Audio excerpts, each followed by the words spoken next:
All right, man. Before we get, you were gonna do the opener. No, I was gonna say, "What's up, YouTube?" But I Oh, didn't. okay.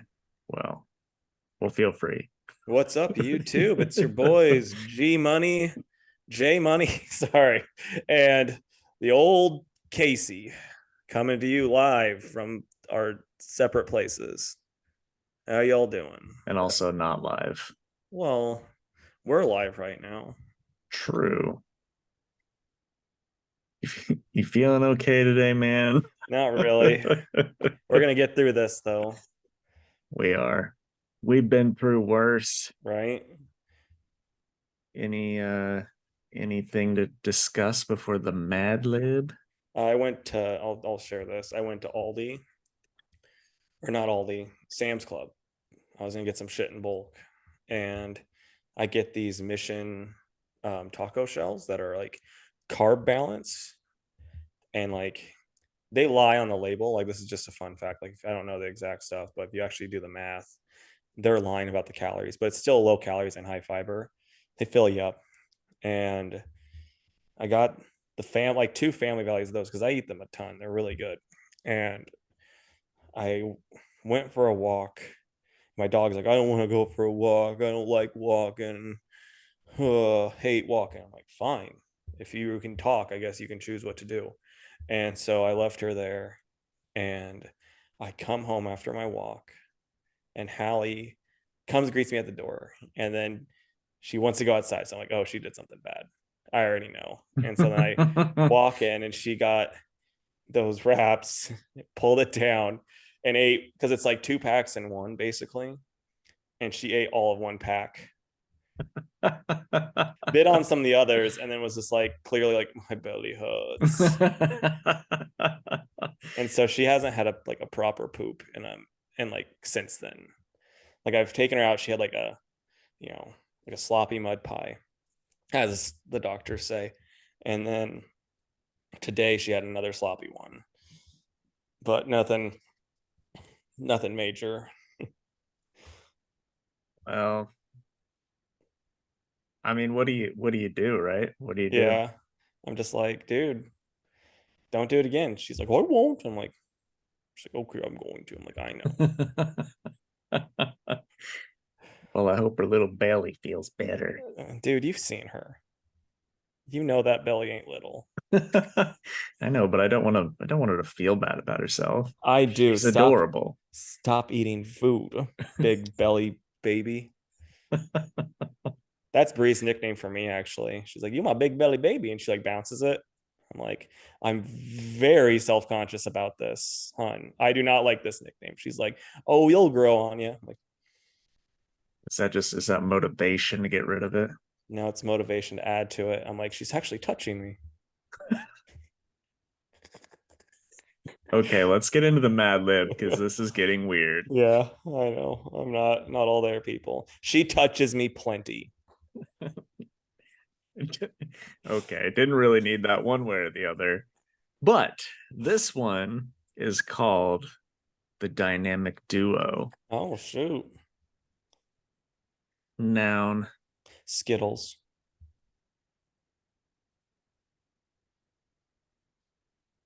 adjective, Horny. Dude, I meant fucking, oh, the one thing, not Skittles.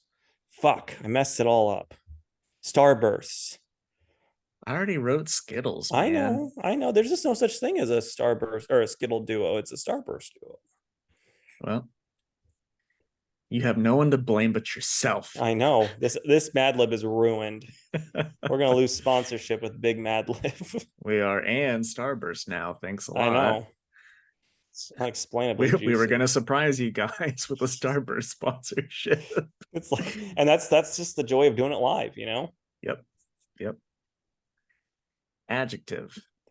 Um, let's say aroused.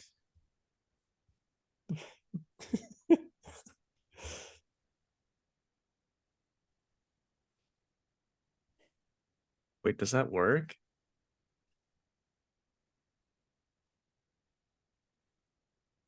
Is aroused an adjective? I mean, it's describing how you're feeling. So if, True. so if horny was one, I feel like aroused would be. Maybe arouse if that would work better with the no D. With So, no D. so if you ask me, the only way to be aroused is with a good old D. Am I right? No, it's a verb. It's a verb. You arouse. I figured it could be both because you like I arouse you all the time, but then at the same time you're feeling aroused. I'm not the English major. I was just a lowly communications major. Well, arousing could be the adjective. All right.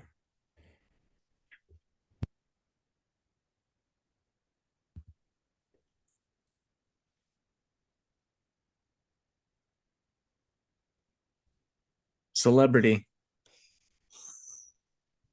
Um, let's go with Doris Day.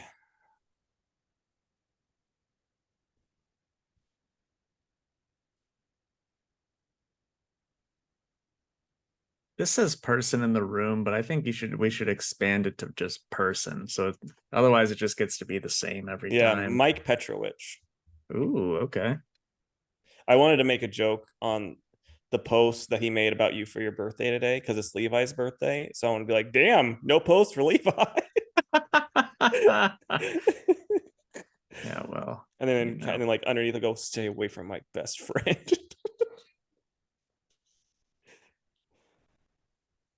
Uh, all right. Verb ending in ing. Fucking.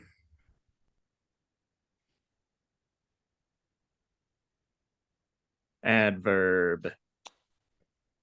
Slowly. No, that doesn't work. Oh. Um quickly. That it is don't use speed. Oh, okay. I'm addicted. Hard. That's an adjective. Wouldn't it? Because if I'm punching you hard. Um, but it just doesn't work with the Damn sentence. it. Um Sexily.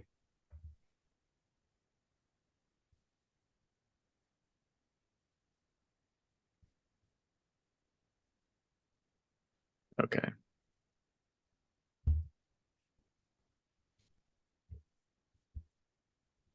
A noun. A big old fish. A big old fish. Yeah. I got Norman hanging up in my living room. Oh, nice.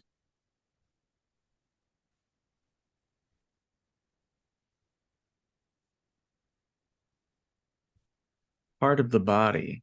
Oh man. I'm gonna go with the schlong.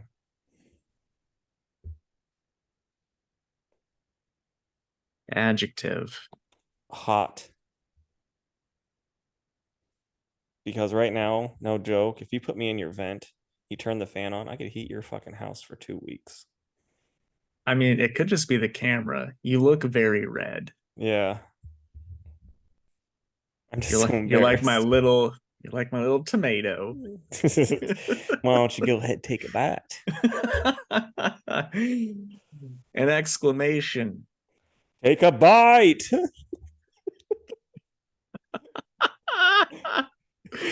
Okay. Type of liquid. Man, I'm gonna go with just some nice, thick, creamy Alfredo sauce. Okay. But room temp, so it's gross.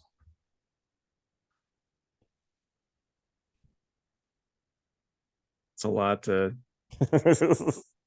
Yeah. write out for that little I line. need to buy you some post-it notes to stick next to the thing so you can like write all my fucking crazy crackhead shit down. A noun. Um taint.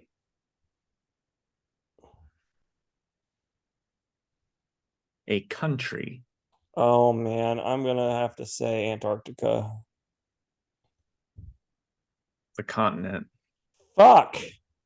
And here I bought tickets to go to the country Antarctica. Uh, I'm gonna say Germany. Okay. This is the most I've ever had to correct you. I know.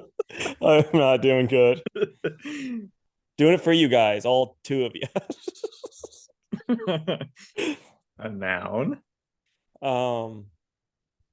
Books. Or just one book, I guess. Didn't say plural. Verb. Um, yank. A noun. Um, one testicle.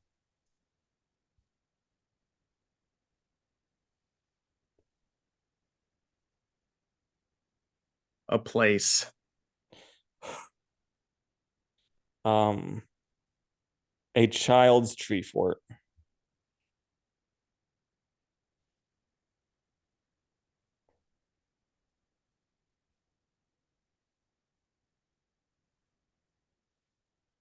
Okay.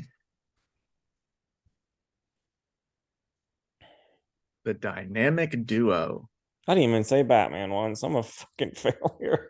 I know. I was waiting for when it was celebrity. I was like, oh, I'll say like Adam West or Burt Ward. Nope. Yep. He went with Doris Day. Spoilers. I know there's people that fast forward to the end of me and so they can just hear the crazy stuff. Well, here we go. Yep. The dynamic duo. Agent Stone was Dr. Robotnik's perfect right hand Skittles. After all, the doctor was his horny hero.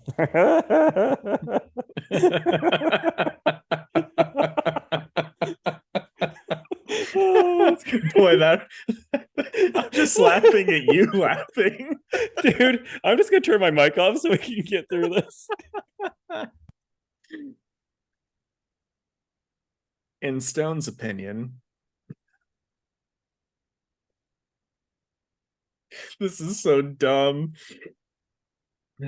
In Stone's opinion, Robotnik was as arousing as superstars like Doris Day and Mike Petrovich.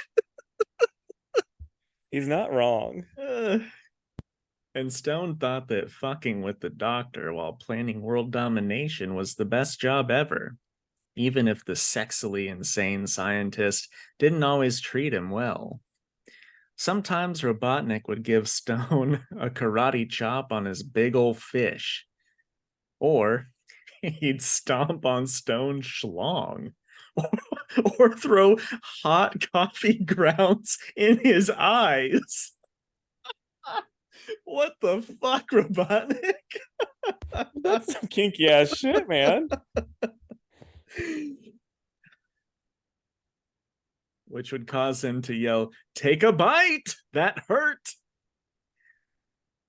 In spite of this shabby treatment, Stone would still prepare a steaming cup of this makes no sense. A steaming cup of nice, thick, creamy, room temperature Alfredo sauce for his hero, or fired taint missiles at Germany upon request. Stone might have been surprised to learn that Robotnik keeps a pet book named Stone while stranded on the mushroom planet because clearly Robotnik couldn't yank without him. As for Stone, there was no other testicle that he would want to help conquer a child's tree fort. The end. You know, I really think Mike would be a really good Dr. Eggman. I think he would too. He's even got the stash for it. I know. That'd be like it'd be if Dr. Eggman became a father. Yeah, I know. That'd be so great. Or a cop. Or a cop. Eggman would be a terrible cop. I mean, who knows? Maybe he'll get, be like, oh, I'm returning a new leaf. And then he fucking kills a black rabbit. Because like, it was coming right at me. Oh my gosh. Dude, don't make me mute you. I know.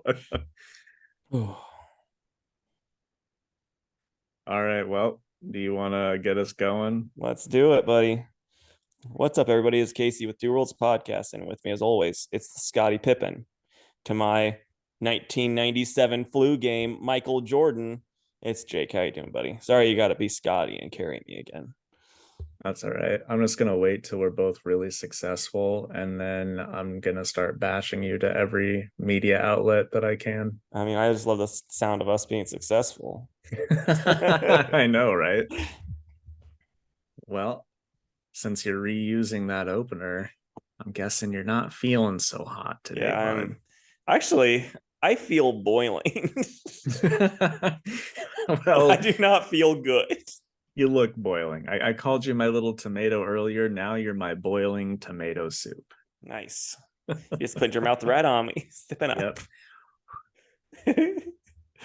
Anyway, uh, yeah. Shall we get into the Yeah, news? let's do it. So, Adult Swim has ordered a second season of My Adventures with Superman. Not watched yet. I've heard good things. Um, yeah, I mean, people are liking it. I'm glad. I got rid of Max, so I'm not able to watch it. Yeah, I haven't seen it.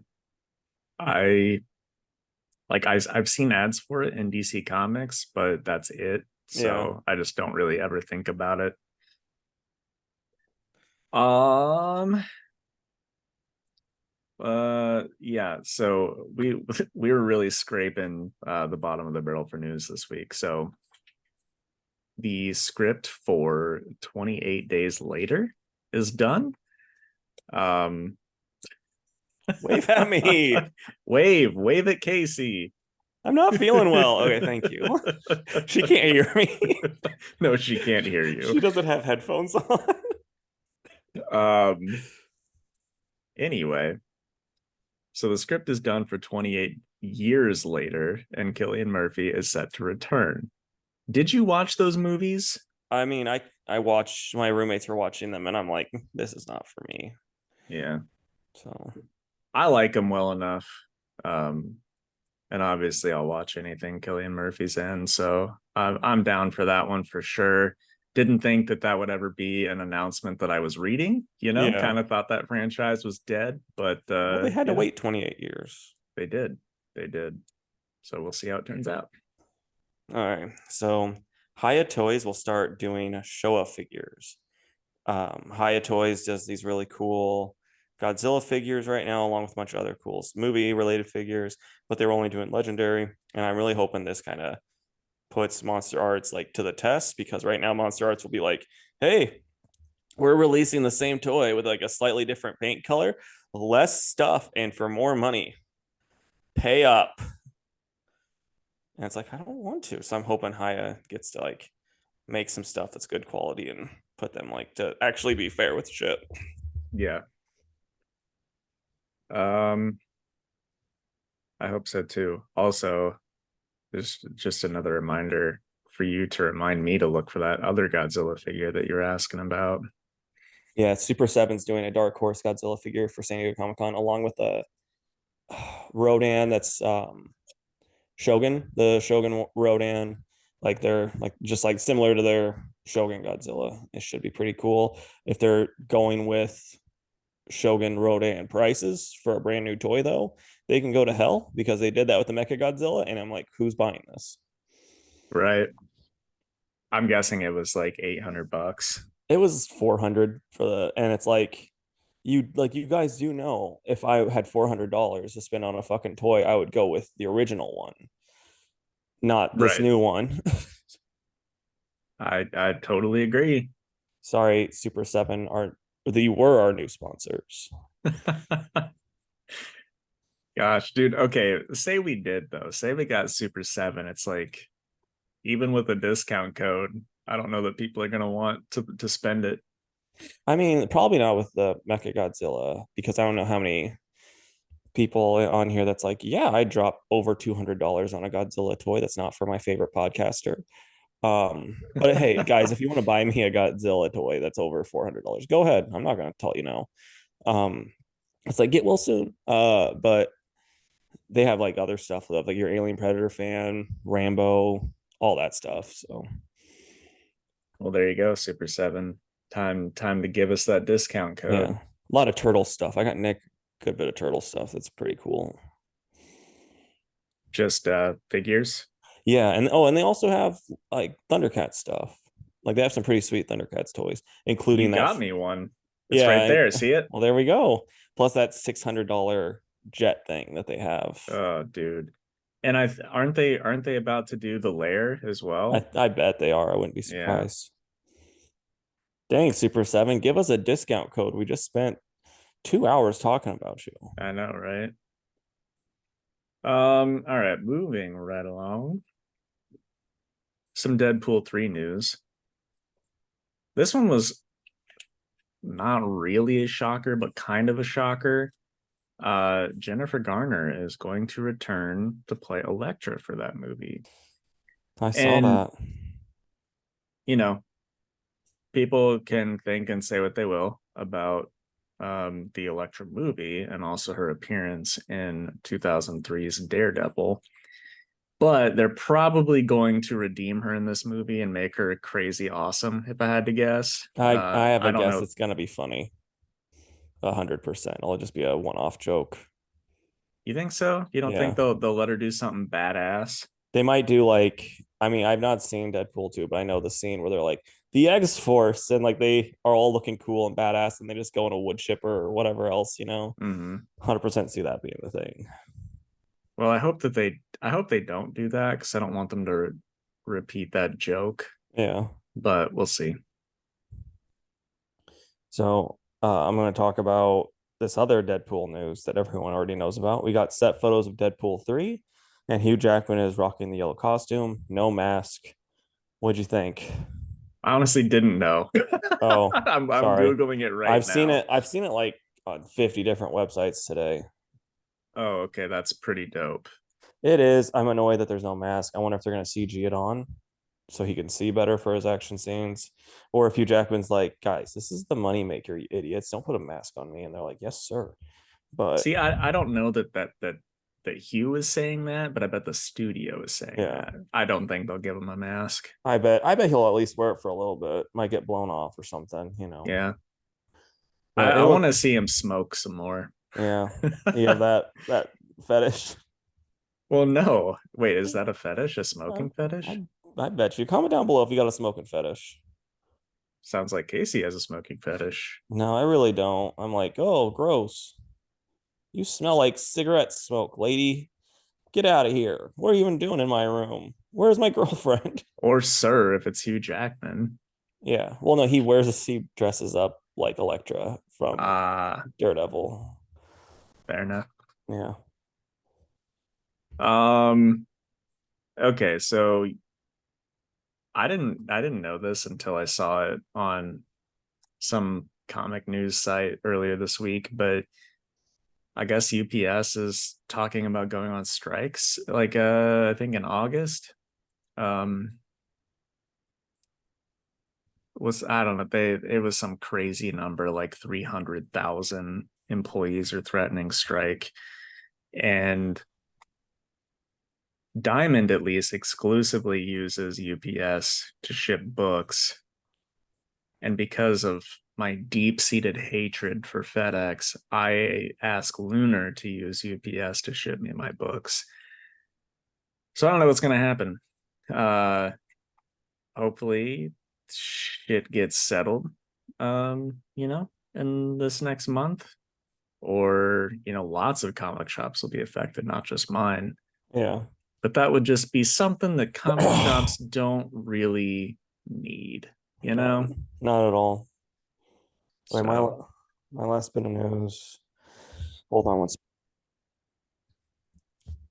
second. So my last bit of news. It's a rumor I saw on Twitter, and they said there's a Korean Huntress movie that's in the works at DC Studios, and they're looking for Korean directors.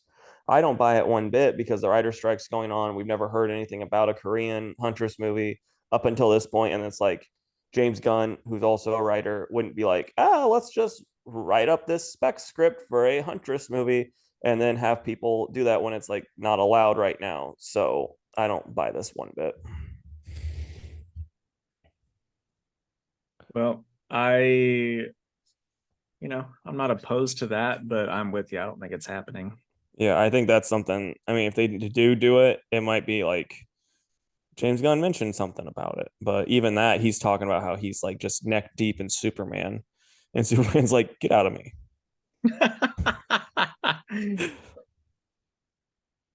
All right, my last bit of news. Over the weekend, I binged the first half of season 3 of The Witcher, and it is really bad. Yeah. Really bad. Not Um, heard good things. yeah. They they try to follow the book that this season is based on closer than season 2 did with that book. Um, so like it's slightly closer to the source material, but the writing is still so bad. Yeah. So bad. And they're changing so many things with so many different characters. I just hate it. I know, And man. it's a real fucking shame, Casey. Real fucking shame. Yeah. So we'll see. Part 2 drops the last weekend of this month. Um, so yeah, we'll see how the flames grow taller in this dumpster fire. What if it ends and he just looks at the camera and he goes, "Hi, it's me, Henry Cavill. I played your role. And I know I'm everyone's daddy. I'm just everyone's. So this is what I'm going to do since I'm leaving this show on not the best terms." He just strips naked and then he's like, "I'm going to take off like my favorite Sonic character, Tails." And he starts spinning his schlong and he flies away. Would that make up for it? I guess I'll just have to see. Yeah. I'm gonna say probably not, though. Probably Yeah. not. Well, dang. I feel like everyone listening wants to see the Cavill helicopter schlong scene. I'm not saying I don't want to see it. I just don't know that it's gonna be good enough to make Oh, up for okay. this show. I gotcha. And if anyone listening is like, "Hey Jake, I disagree. I think this season's pretty good." Like, I Let want to see that helicopter schlong so bad. let me know why you think it's good, and I'll tell you why you're wrong. Like, why you're Um, banned from the comic shop. yeah. So, all right. That's it for the news. There wasn't shit to talk about this week. So now we're going to talk about the comics that we read, which hopefully will bring about some better conversation. So, Yeah, Casey, what'd you read?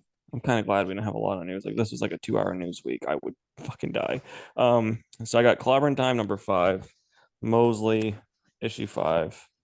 Um, I got Fantastic Four 9, King Kong 2. I hate Untold Tales of I Hate Fairyland 1. Doctor Strange 5, Daredevil 13, and Night Terror's First Blood 1. What about you? I've got Daredevil 13, Doctor Strange 5, Thor Annual 1, Sonic 62, Night Terror's First Blood, Night Terror's Batman, Night Terror's Ravager, Night Terror's Poison Ivy, and Night Terror's the Joker. Nice. I propose let's start with First Blood because half of my books come after First Blood. All right. So this is a book Casey didn't ask for, but I sent him one on the house because I'm a good friend. Yeah. Fucking drug dealer. And it's written by Joshua Williamson with art by Howard Porter. And Casey, even though you did not want to read this, what did you think of it? It was fine. I like Joshua Williamson a whole lot. Howard Porter's art's really hit and miss. Like, even when he was on The Flash, I thought it worked really well with The Flash, but here it just didn't work as well to me because it's just so erratic. There's some scenes where it's really cool, but yeah, I mean, I don't know. I'm just still annoyed that we have another event book that I'm not invested. I don't want to be invested in this. Yeah, totally agree about the art. It's more miss than hit for me, which is a Yeah. shame because normally I like Howard Porter. Yeah. Um, but I think the premise of the story is pretty cool. Um, it's a little creepy. I like the creepy vibe. I like watching everybody try to fight sleep so they don't fall into these nightmares, or when they realize that they are in nightmares.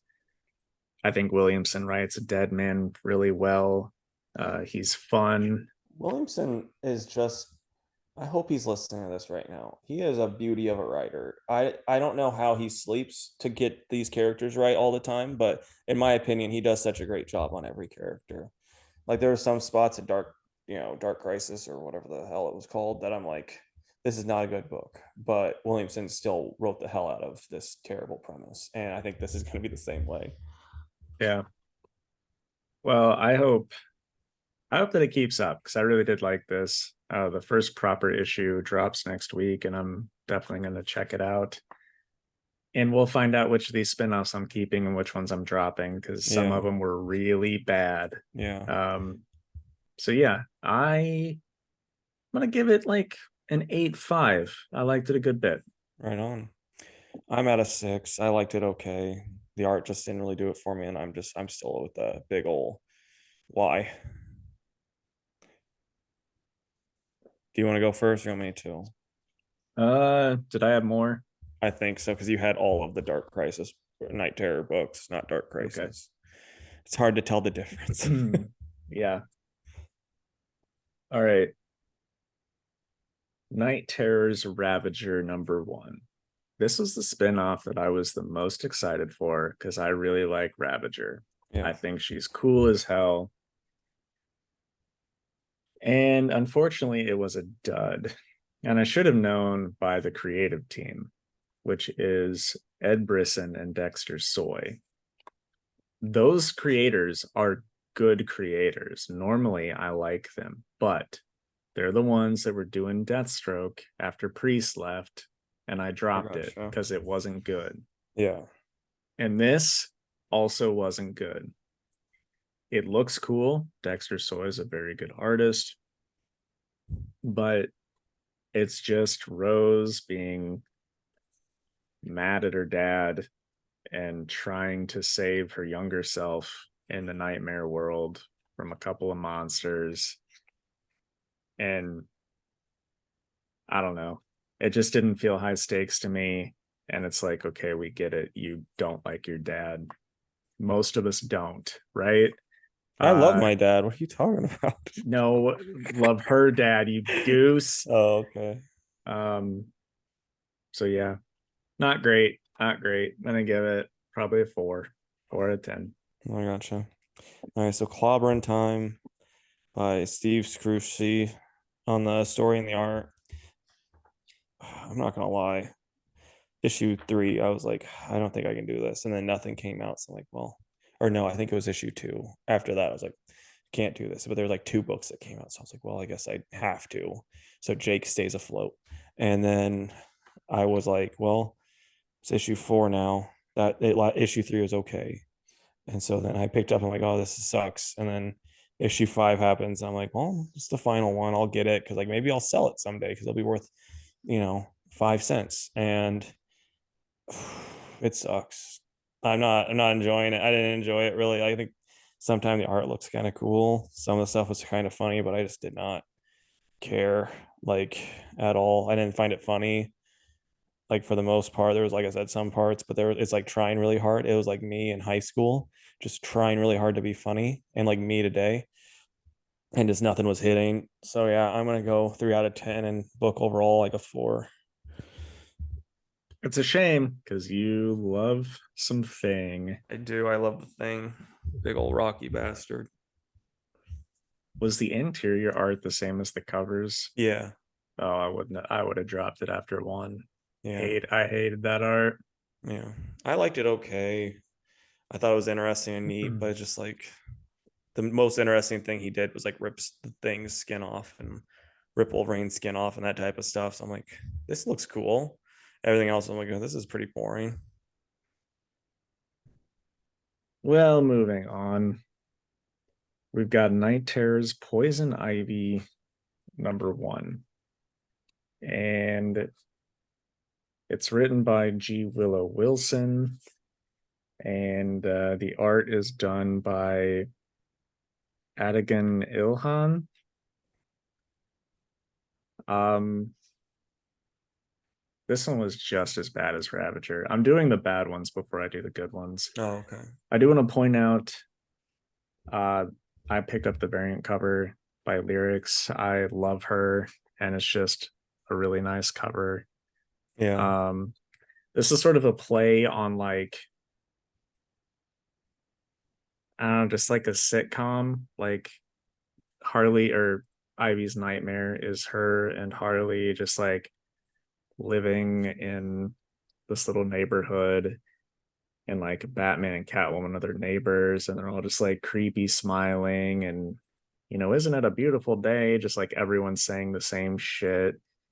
And Ivy's like, well, Harley and I are together and she's happy, so I'm just gonna roll with it, I guess. Um, but God, the art is so bad. It's so bad. And Ivy ends up eating the weird food at their cookout thing, which makes her crazy like everyone else. And then some other character shows up, and I didn't know who this character was. And I guess she's going to be the one to snap Ivy out of it. But it ends with all the characters trying to kill her on the final page. And I'm just like, boy, I don't care if they do kill her because I Yeah. don't know this character. Yeah. And the premise just sucked. I don't know. Half of these are cool, like throw this character in this nightmare world and they have fun with it. And some it's just they're writing it in and not in a good way. Yeah. So yeah, Yeah. G. Willow this Wilson one actually called me and was like, "Hey, I'm doing a Mad Lib," and I did the Mad Lib, and it turns out it was this book. I would believe it. I would believe it. No, you wouldn't. It's not dirty enough. No, it's not. Um, but yeah, the art is just not anywhere close to Dexter Soy. Um, so I'm gonna give it like a 2. I mean, I just hated Yeah. it. All right. So Mosley number 5, final issue. Um, I like the art in this. They fight the big bad and they win pretty quick, pretty easily. And then stuff's just going back to normal. It's just like, boy, I guess that's kind of anticlimactic, but okay. Yeah, it's fine. I wouldn't say get the trade. I mean, maybe you might like it more than I did collect it, but I don't know. It just didn't really work a lot for me. So I'm gonna go 5 out of 10. All right. Night Terrors the Joker. It's written by Matthew Rosenberg with art by Stefano Raphael. This was one of the fun ones I figured it would be. because Rosenberg knows how to write the Joker. And it starts off with Batman and Joker and 2 of Joker's henchmen up on this rooftop. And Batman's like, "Give it up, Joker. You'll never win. It's over." And they have like this little back and forth. And Batman's like, "Enough." And Joker says, "You're too slow, old man," and steps out of the way. But then Batman trips and like face plants on this building and just slides off the roof, falls all the way to the ground, and just fucking dies. Jeez. But when he trips and falls and slides off the roof, there's like a blood trail. It's just really funny. And Joker's like, "Did we do something to the roof to make it more slippery or something?" He's like, "No, boss. It's just the rain, I think." And so they go down there, and Batman's face down, his body's all crooked and broken. And Joker's just like, "Well, shit. I mean, I don't know what to do anymore." So what does he do? He gets a job at Wayne Enterprises. Nice. Um, yeah, yeah, and it's just he like kills certain coworkers, and he always like pulls pranks on his coworkers and ends up getting them fired and stuff like that. Just like a bunch of stupid jokes, but all of it is funny and works because it's like, okay, if a book isn't going to matter, this is what it should be like. Just Yeah. Joker having fun with no Batman just killing people. The art is like mediocre, but it's whatever. It's just a bunch of people in an office and Joker killing random people here and there. Um, so yeah, I don't know. There's only one more issue. I don't know what's going to happen in it, but this was just a joy to read. So I'm going to give it an 8 out of 10. Good. Nice. So Fantastic Four 9, and you got the same, like this is all done through old blind girl's stuff. What's her name? Um, what's the blind girl's name? Ben Grimm's wife. I'm blanking. I know who you're Yeah, talking about, but yeah. Everyone listening's like, "Oh, come on, you idiot! It's Mrs. Grimm," but but it's all through her perspective, and she's helping Sue fight off the Fantastic Four and this giant tree monster. That's pretty cool. Yeah, I enjoy. Alicia Masters. That's it. So yeah, it's enjoyable. She does some cool stuff. Sue does some really cool stuff with her powers that I didn't know she could do. There's some cool Like ass, what? like she makes a Ooh, giant that's mech, nice. and then later on she gets blasted. She pretends to get blasted by By Johnny. Reed? Yeah, no, by Johnny. And and yeah, like burns off, like she pretends her skin's burned off, like she was able to make her skin disappear in spots and like her hair all gone, and then like her, clothes. It's like this all sounds like bullshit science that you're doing, but I'm here for it. It's pretty cool. So yeah, this was really good. I like it. I'm gonna go 8.5 out of 10. Nice, There's man. parts where it just kind of drug, where it was like Alicia just being like, did you know that if you're blind, you can't read comics? So you got to have someone read it for you. It's like, well, you are dropping knowledge bombs, Alicia.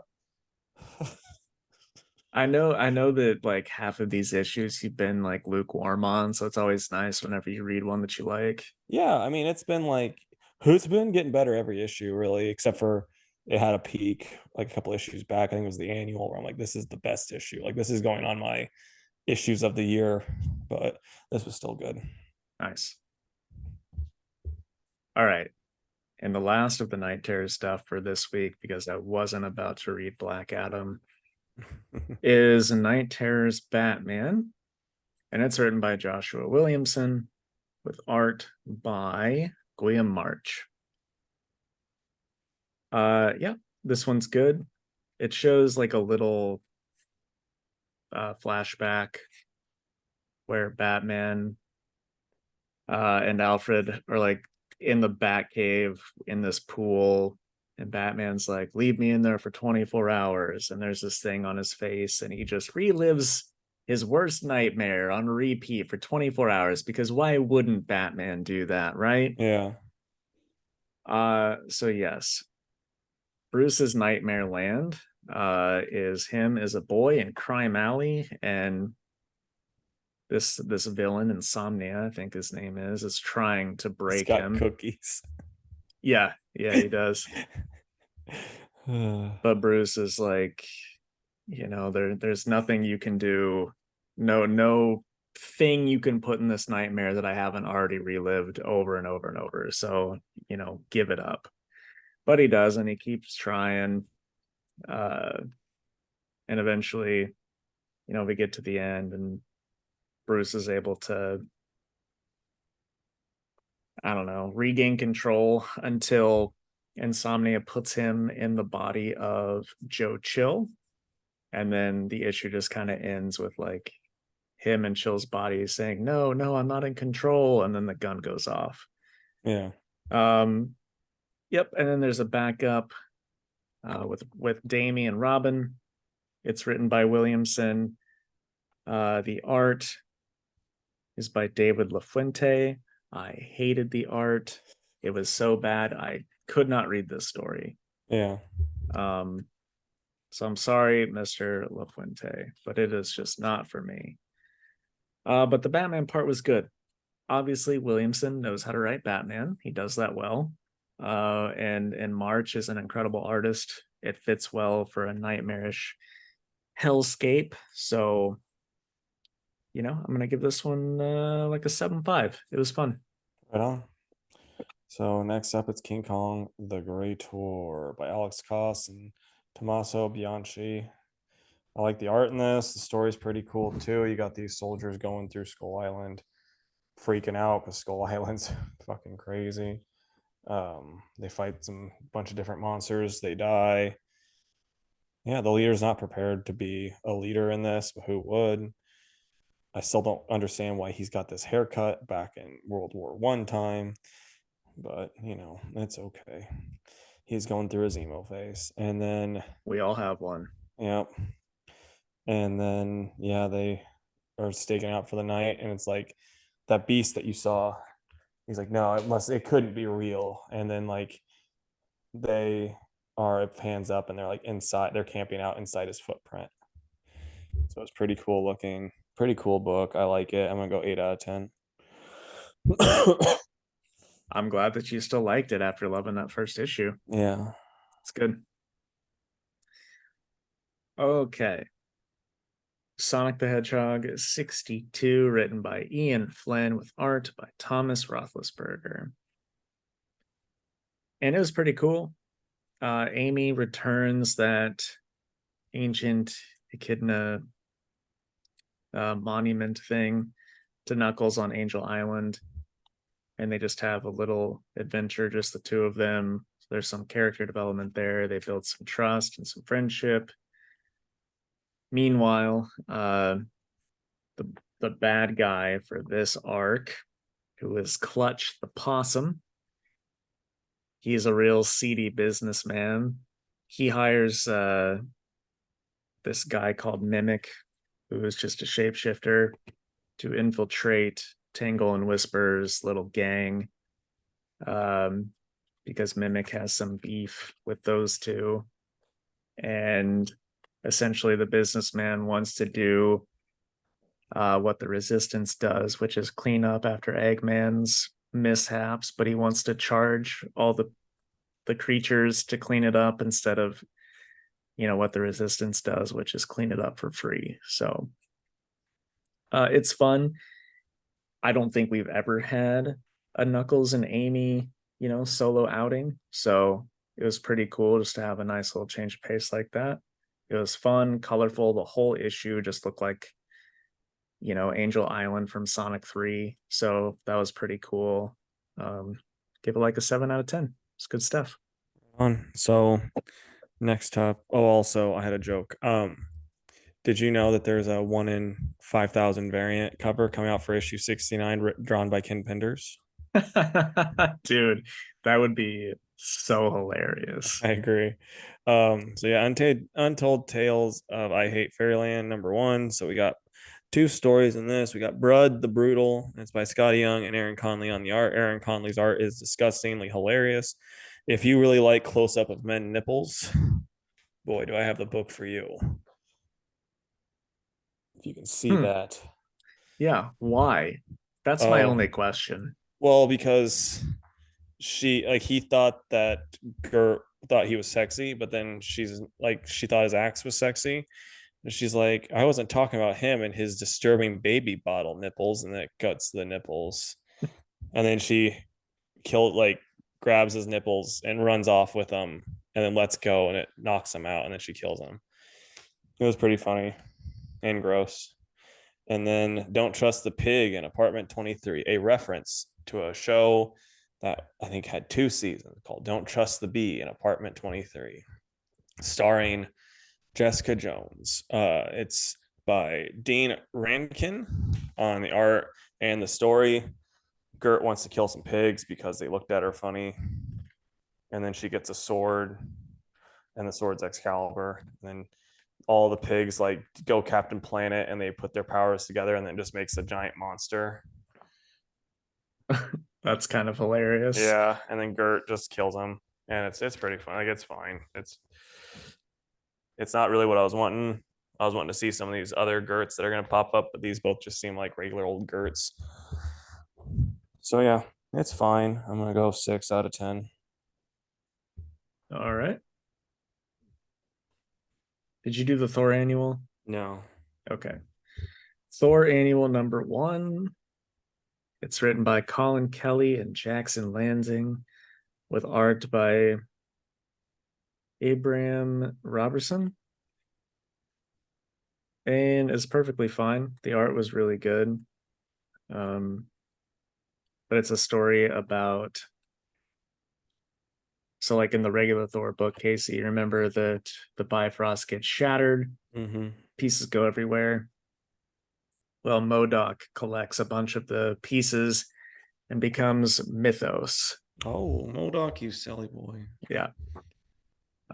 So it's just a big old battle between Thor and Mythos, with Thor doing a little searching. There's some Peter Parker in there, which is cool because like Mythos kind of erases everyone's minds and makes Earth in his image. So he talks to Peter, and Peter kind of walks him through what he needs to hear for himself, and then he goes off to fight Mythos. And spoiler alert, he wins. The only thing that I was kind of bummed about, uh, Thor's fighting MODOK. He gets the Bifrost powers off of him, and MODOK's yelling at him. He's like, "Fuck you!" It literally yells "fuck you" at one point, and then he's like, "Come on, bring down your hammer then, Odin's son. Show me the All-Father's justice." And then you see a big lightning strike and a big boom. But he didn't like hurt him or anything. And I'm like, man, it's an annual. It would be really cool if he did. Yeah. MODOK's like, come on, hit me. And Thor just fucking destroys him. That would be awesome. Come on, do it. Exactly. But then the ending is a preview to Immortal Thor, and Thor just decides he's going to repair Mjolnir with some lightning, and that just works. No explanation why, or at least not a good explanation why. And then he changes out of his cool King Thor costume and goes back to his classic look. Which is whatever. I mean, I like the classic look too, but I really thought that this current Thor look, with the king rune across his costume, was pretty awesome. I figured you're gonna be like, and he goes back to his cool classic look. But we do get a little look into the future of this series, and he's wearing yet another costume, so it's like, whatever. But anyway, Marvel, you don't make toys like that anymore. Like, why are you doing this? I know.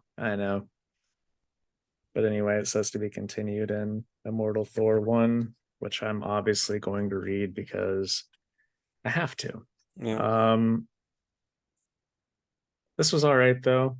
I liked some of the stuff and the main story, and the art was really good. The backup preview thing was so give it like a 6.5. Right on. I just got our Mewtwo's. Same. It's just the two, right? Yeah, it's Doctor Strange and Daredevil. You just want to do them in that order?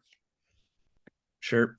All right, so this is by Jed McKay and Pascal Ferry on the art. It's a wedding issue, and they get ready for the wedding. Comic book wedding issues. Bad stuff happens. Pretty crazy reveal. Dormammu's here. He's funny. It's fine. What'd you think? I thought it was better than fine. This was my favorite issue yet. Oh, wow. Yeah. For me, it was probably the weakest. Well, we've been opposites on this series so far anyway. Yeah. I just liked a lot of it's just like a slight disagreement because we still both like it.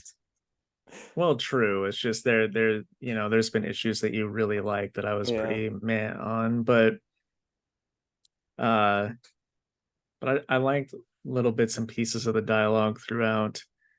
Like I chuckled out loud when Cleo's like they're about to walk through the portal into the thing, and he's talking about how her relationship with her mother is fractious, she's like, huh, says the man she had a hand in killing. And he says, well, I won't mention it if she doesn't. Just little stuff like that that I thought Yeah. was funny throughout. And, there was like, oh, the part where Strange is talking to Tybero or whatever his name is. And he's like, I sought out Victor Von Doom and told him that I would uh I would not countenance him speaking again to my wife in a way not unlike the way you just did. And I fear Dr. Doom, Tybero. I do not fear you. Make of that what you will. And I thought that was pretty It fucking was cool. cold. So yeah, the dialogue definitely won out for me. The fact that Dormammu was officiating the wedding I thought was pretty funny as well. Yeah. Um, and in the end, I don't I guess I haven't read what this character was from, I but don't he know looks either. pretty freaking cool. Yeah. And I'm looking forward to seeing what that's all about. So I like this a lot. I'm gonna give it a 9, and I think it was my pick of the week. Nice. I'm gonna go 7 for me. And lastly, we're on Daredevil 13, written by Chip Zdarsky and art by Marco Cicchetto. Yeah, this was really good. The art was incredible. I love seeing all the stuff in hell. It just got a little crazy at the end, and I just like wasn't quite sure what was going on at a part or two. Yeah. So it kind of brought the issue down just ever so slightly for me. But what did you think of it? I liked it. I thought it was really cool, but like you said, it was just kind of like, yeah, he's got swords coming out of his horns because he has a really good relationship with God. It's like that's cool, but I didn't know that was a thing. But I liked it. I thought it was super cool. The fight scenes were really cool. Yeah, I'm just really, really into it. Yeah, I liked it a good bit. I I do think the think, next issue is the last one, right? yeah, I mean, I will say this though, if I went to hell to save you and you like give me a hug and you're naked, I'd be like, let's save that for later, bud. So that you could be naked too. Yeah, exactly. Oh, okay. We got both touch tubes, not just one Yeah. of us. Yeah, for sure. Um, yeah, I liked it well enough. I'm gonna give it like an 8.5, I think. Yeah, I'm at a 9. I liked it, but just kind of seemed weird at the end. But what are you excited for, man, for this coming week? I'll say Night Terrors #1, as well as Loki #2, and hmm, maybe Superman Lost. Okay. Moon Knight. We'll go Moon Knight. I'll go Wildcats, Green Lantern, and World's Finest Teen Titans. Oh yeah, I forgot about that one. That's gonna be good. You fool, how could you? I know. Okay, so Fallout Boy made a sequel to We Didn't Start the Fire. I don't know why. But give 4 sequels to comics that you don't want. I like that song. I thought they did a good job. It's just hilarious because, like, I guess heard an interview where someone was like, Billy Joel did it all in order. And they're like, yeah, we tried our best, but it's hard. It's just like, who's asking you to do this, though, guys? Come on. um, 4 sequels to comics that I don't want. I don't want any more Secret Wars Yeah. or any more Infinity sagas. I think those have played out at this point. Um, I don't know if this counts, but Spawn, Okay. I think we're spawned out. Yeah. Oh, man. I was just trying to get Todd McFarlane on the podcast, and he's like, if you guys have never said anything bad about Spawn, I'll be on. Well, we're all just throwing away opportunities Yeah. tonight. And then, I'll just say Crises from DC. Let's come up with Yeah. something different. Yeah. I'm going to say I don't want another Brightest Day. I don't want another New Frontier. That would be terrible. Yeah. Marvel, I'll just say I don't want any more Jeff Loeb Hulk. And I don't want an Immortal Hulk sequel. There we go. All right. And that'll bring us to the end because Casey is a struggling. I really am. That's pretty rough. All right. Closing plugs. Please go to facebook.com/Two Worlds Podcast and give the page a like. You can also follow us on Twitter at @2_worlds_PC and on Instagram at 2worldspod. You can email us at twoworldspodcast@gmail.com. And if you would, go to our YouTube channel. It's Two Worlds Podcast on YouTube and subscribe. And tell your friends, be like, hey, you want to hear an episode where someone's very sick? This is the one. But And also, let us know which sequels to comics you don't want. yeah, let us know. And we'd love to stay in chat, but I ate a bad pizza and my belly hurts. That's the official thing from Michael. Bye guys. Bye.